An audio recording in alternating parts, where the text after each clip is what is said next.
Imagine you come into a party and absolutely everybody is standing around waiting for the party to begin. You'd be like, worst party ever, maybe I should leave now. So why do people start their webinars like this?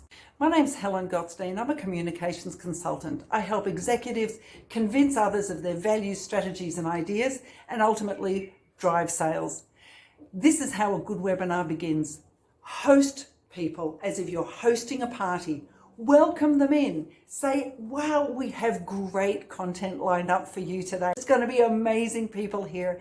This is what it's going to look like. This is what you can expect. This is how long it's going to run for. Just make people feel comfortable, oriented, and at home. And most of all, be warm. Welcome them. Smile. Say thank you for showing up to my party. Thank you for joining me on our webinar today. It's going to be worth your while. Do that and your webinar will get off to a much, much stronger, warmer, more welcoming, more focused start. My name's Helen Gottstein. If you'd like your people to present more effectively, be in touch. My details are here. Let me know.